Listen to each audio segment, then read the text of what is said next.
Hello, this is Angelia with today's wisdom. Today's wisdom comes from Daily Om, feeding your spirit, taking time for yourself. And we all need time for ourselves. Me and my husband were just talking about that, that the guy he knows goes off, by himself. I'm like, and everyone should do that. Everyone should take time for themselves. And in a relationship, it doesn't have to be a 24/7 you all. You should have a life, and they should have a life, and then you come together in the middle.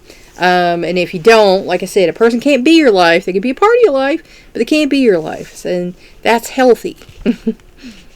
Modern life compels us to rush, doesn't it, though? We have deadlines and, things that have to get done by a certain time. Because we feel pressured to make the most of our time each day, the activities that sustain us, rejuvenate us, and help us evolve are often the first to be sacrificed when we are in a hurry or faced with a new obligation. And that's true for a lot of people. A lot of people have to work so much they don't have time to just do the things they love that, feed their soul. They don't have time to be creative or to play. And that's a shame because that's what feeds your soul. The creation and the playing actually is better for you than the working. So, if you can even manage 10 minutes a day, do something you love, that'll be helpful to you. It is important we remember that there is more to life than achieving success, making money, and even caring for others. And there is. But now, like I said, those things are important. When you're young, you want to have success. You want to climb the ladder. You want to get to a certain point. You do want to make the money. Like I said, when I was in my 30s and 40s, I was raising some kids, and for 8 years of that, I was a single mom. So the money thing was important, So whatever I could do, like I said, I was working, at places part time so I could come home, so I could be here because. Somebody has to watch the kids, and I certainly couldn't afford daycare. Then I had what a friend of mine used to call your side hustles, and I had 5 different, side hustles going on, trying to bring some money into the house so we could have the house and pay the utilities and have food and have clothes. And that's important. Your spiritual needs should occupy an important spot on your list of priorities. Now, that's one of the first things in my day. Of course, I have breakfast to get washed and dressed. I feed my animals. I make the house, comfortable for the day. Temperature, open the blinds, spray some air freshener, water the plants, check the calendar, see what's going on for today. And then my time with God comes in. I do my prayers, and my offering, and then I do the Bible reading and the wisdoms. So that's one of the top priorities in my day. Each task you undertake and each relationship you nurture draws from the wellspring of your spiritual vitality. So if you're not spiritually healthy, the rest of you suffers. Taking the time to engage in spiritually fulfilling activities replenishes that well and readies you to face another day. And like I said, it can be a Bible reading, it can be watching a preacher on TV, it can be going to a church, whatever feeds you spiritually.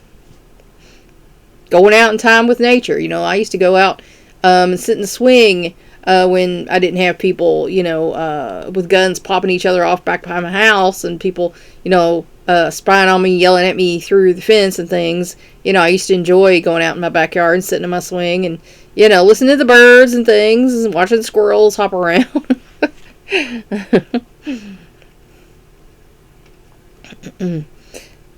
Making time for activities that contribute to your spiritual growth has little to do with being selfish and everything to do with your well-being. And I know when I was working and I didn't have so much time, to do that, I was in a dark place sometimes, because work was taking up so much time. I didn't have time for anything else, and the kids had stuff they needed me to do and they wanted me to do and I wanted to do for them. So I didn't have a lot of me time at all. Regularly taking the time to focus on your soul's needs ensures that you are able to nurture yourself, spend time with your thoughts, experience tranquility, and expand your spiritual boundaries. These are all important things for your well-being. That's things, like doing some yoga, meditating, anything else that calms you, feeds you, lets you burn off steam. Those are important things. It is easy to avoid using our free moments for spiritual enrichment because, some people, they just want to veg out. They just lay in a chair, watch TV. They want to play a game, or watch videos like my sons. So, there's something they'd much rather do than worry about their relationship, with God. There is always something seemingly more pressing that needs to be done. And, if you get in that mindset where this needs to be done, and if you take a step back from that and think about it, there's a whole lot you think needs to be done that doesn't need to be done. You just want it to be done, but it doesn't need to be done. Life will go on. Many people feel guilty when they use their free time to engage in pursuits where they are focusing on themselves because they feel as if they are neglecting their family or their work.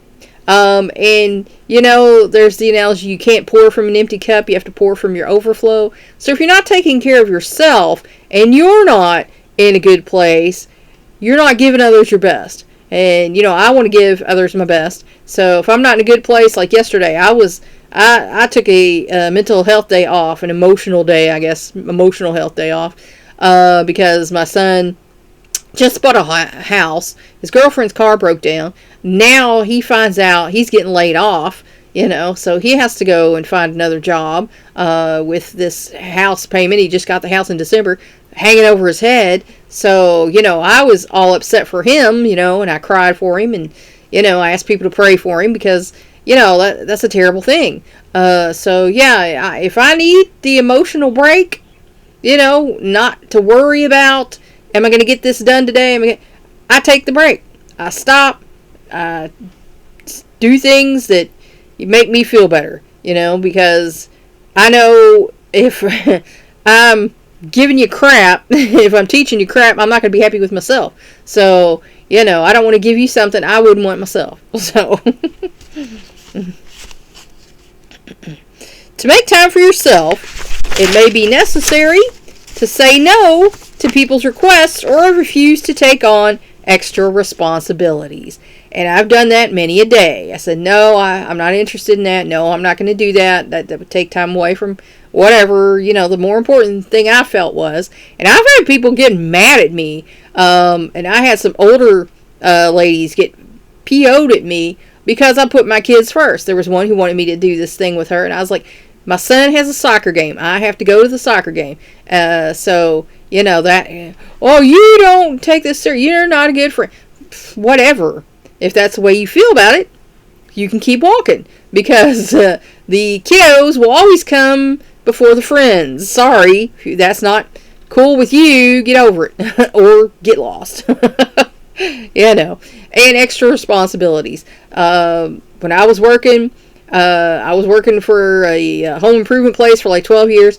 And I used to volunteer to stay late on a Saturday and sort leads and match them out how they were supposed to be, because people would just throw them where they weren't supposed to be and mess them all up. And then we get these leads and they'd be all messed up. And people are like, I'm not supposed to be working this area, but now we got all this stuff in this, from this different area. So I would volunteer once, and, the owner of the company liked that. He gave me kudos for that. But, at the time I could have been, leaving and going home.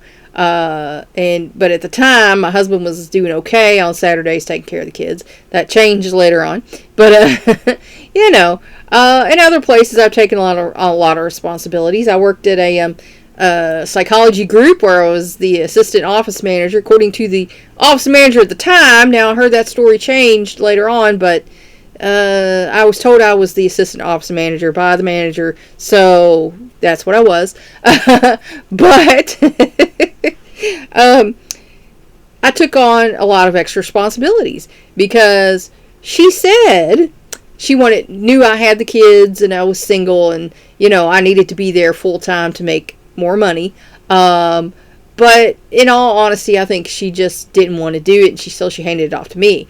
Well, I took on so much responsibility. There were 2 of us working in the office that at one point I ended up being 6 months behind on, recording insurance payments in files because I took on all the paperwork because she said she just wanted to deal with the clients, talk on the phone. She didn't want to deal with paperwork. She didn't like paperwork. So I took on all the paperwork for the whole office, which was, 10 providers, 10 doctors at that point in time. Anyway, they ended up being more than that later on.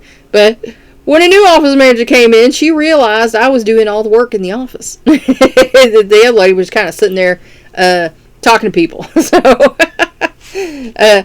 I have done that. I have taken on more responsibilities than I needed to.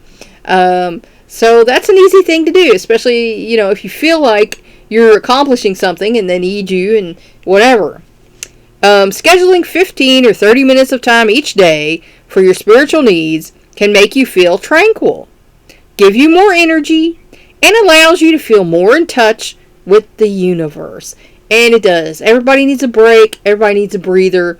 And if you're not allowing yourself that, you're going to be stressed out all the time. That's going to raise your blood pressure, which of course leads to health issues. So you need to take that downtime. Writing in a journal, meditating, studying the words of wise women and men, which is what we're doing right now, and engaging in other spiritual practices can help you make the most of your time. Making time to nurture your spirit may require that you sacrifice other, less vital activities. The more time you commit to soul-nourishing activities, the happier and more relaxed you will become. And I've found that to be true. The time you devote to enriching your spirit will rejuvenate you and help you create a more restful life. And don't feel guilty about resting because, we need it. So, if you feel like you need to feed your spirit, take some time for yourself. Do something that nourishes your spirit so that you can be healthy. Think about it. Thanks for watching. Please like and share this wisdom so we can spread it around the world. If you want to help me out, subscribe to my YouTube channel. If you want to help me out even more, go to my Patreon page and become a patron. That's all for now. Until next time.